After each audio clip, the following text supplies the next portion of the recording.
Hey everyone, welcome back to Fluent Vibe Podcast, the place where emotions, psychology, and self growth become honest late night conversations. I'm Ria, and tonight's episode is for every person whose heartbeat suddenly becomes faster during English conversations. Hey everyone, Ethan here. And honestly, if speaking English sometimes feels emotionally terrifying, you are definitely not alone. Because millions of people understand English internally, but panic the moment real conversations begin. The throat feels dry, the mind goes blank, simple words disappear suddenly. And afterward, people replay the entire conversation again and again mentally. Thinking, why did I panic like that? And honestly, many people secretly blame themselves for this experience. They think they're unintelligent, weak, or simply bad at English. But tonight, we're going deeper psychologically, because panic during English conversations is not always about language skill. Sometimes it's emotional survival mode.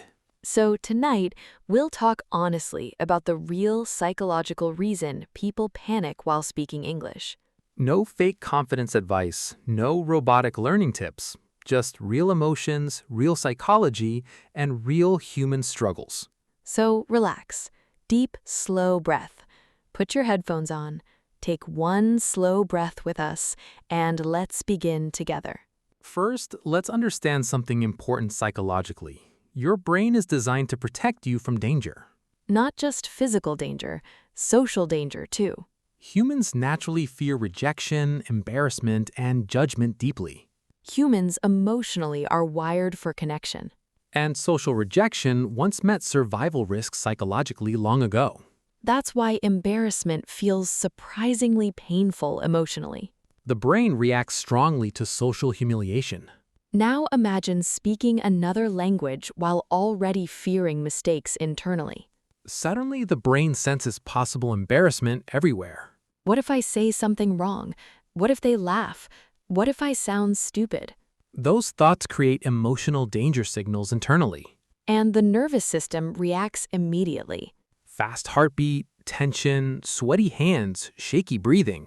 That physical reaction is not weakness, it's survival mode activating psychologically.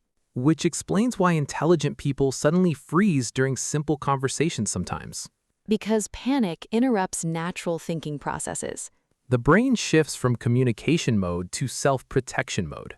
That's why vocabulary disappears suddenly under pressure. Sometimes people forget words they've known for years. And afterward, after the conversation ends, the words magically return.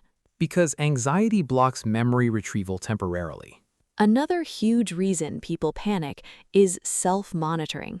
Especially introverts and overthinkers. Many people constantly watch themselves while speaking. How do I sound? Did that pronunciation sound weird? Do they notice I'm nervous? Meanwhile, the conversation continues moving forward. That creates mental overload psychologically. The brain becomes trapped between communication and self-judgment. And natural speech flow disappears. Another hidden reason panic appears is perfectionism. Honestly, perfectionism secretly destroys confidence. Many learners believe they must speak perfectly before speaking confidently. Perfect grammar, perfect accent, perfect fluency. But real human conversations are messy naturally. People pause constantly, forget words, restart sentences. Even native speakers do this every day. But anxious minds treat mistakes like emotional disasters. Which creates even more fear internally. Another deeply important reason people panic is past embarrassment. The brain remembers emotional pain very strongly. Maybe someone laughed before. Maybe a teacher embarrassed you publicly. Maybe classmates mocked your pronunciation once. Even one painful experience can affect confidence for years psychologically. Because the nervous system remembers humiliation emotionally. And later, it tries protecting you from future embarrassment. That protection often becomes silence internally. Or panic. Another hidden reason is comparison. Social media makes fluent English look effortless constantly. But honestly, nobody shows awkward beginnings online. Every fluent speaker once struggled too. Probably very awkwardly, probably. But people only see polished confidence later. Another important truth is this: understanding English and speaking English are different brain skills. Listening is recognition. Speaking is production. During speaking, the brain must create sentences rapidly in real time, And anxiety interrupts that process heavily, especially when the brain is already overwhelmed emotionally. which explains why many learners feel frustrated by slow progress. Another hiding problem is translating mentally. Many learners first think in their native language, then translate into English internally. That slows conversation speed dramatically. And during fast interactions, panic increases quickly because the conversation moves faster than translation. Which creates pressure emotionally. Another hidden truth is that people often care far less about your mistakes than you think. Most people are busy worrying about themselves, honestly. But anxious minds imagine constant judgment internally. That's how anxiety works psychologically. It predicts danger even when danger barely exists. Another important truth is that confidence does not appear before speaking. Confidence grows after repeated speaking experiences instead. One awkward conversation still helps growth, One nervous sentence still trains the brain. because every speaking experience teaches the nervous system something important. This situation is survivable. And slowly, panic becomes smaller psychologically, Not instantly, not magically, but gradually. like the brain slowly learning safety again. Another healing thing is breathing slowly during conversations. Because fast, anxious breathing increases panic signals internally, Slow breathing calms the nervous system naturally. and calmer bodies create calmer thoughts. Another deeply important realization is this: fluency is emotional comfort, not perfection. You do not need perfect grammar to communicate meaningfully. Warmth matters, presence matters, confidence matters more than robotic perfection, honestly.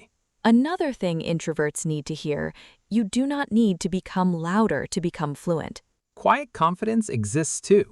Calm voices can sound powerful emotionally too. And honestly, some calm voices feel more emotionally powerful because they sound genuine. And maybe that's something introverts forget too often. Their quietness is not weakness. Sometimes quiet people are simply processing more deeply internally. Another hidden struggle is replaying conversations afterward. Socially anxious people often analyze every sentence later mentally. Why did I say that? That sounded awkward. I should have spoken better. And honestly, that mental replay damages confidence emotionally over time. But healing begins when people stop treating every mistake like proof of failure. Mistakes are part of communication naturally. Even fluent speakers make them constantly. Probably every single day, honestly. Another beautiful thing about learning English is this: over time, the language slowly becomes emotionally familiar. At first, it feels uncomfortable and unnatural. Like wearing clothes that don't fit emotionally yet. But eventually, the brain adapts quietly. Words begin arriving faster, fear becomes softer, conversations feel lighter, and suddenly, one day, you realize you're speaking more naturally without forcing everything. That transformation feels beautiful, honestly. Because the language stops feeling like performance. It starts feeling like expression. And maybe that's what true fluency really means psychologically. Not perfect grammar, not fast speaking, not sounding robotic. But feeling emotionally free enough to express yourself honestly. So if you panic while speaking English sometimes, please remember this carefully tonight. You are not broken, you are not unintelligent, and you are definitely not alone. Your nervous system is simply trying to protect you emotionally while learning something vulnerable. And vulnerability naturally feels uncomfortable sometimes. But uncomfortable does not mean impossible. One day, conversations will feel safer. One day, your heartbeat won't race so intensely. One day, your thoughts will flow naturally without fear interrupting them constantly. And honestly, that version of you is already growing quietly right now. learning quietly, healing quietly, improving quietly. One brave conversation at a time. Thank you for spending this peaceful night with us. This was Fluent Vibe Podcast. I'm Ria. And I'm Ethan. Keep growing slowly, keep speaking bravely, and keep trusting your voice, even when it shakes. Because your voice deserves space in this world too.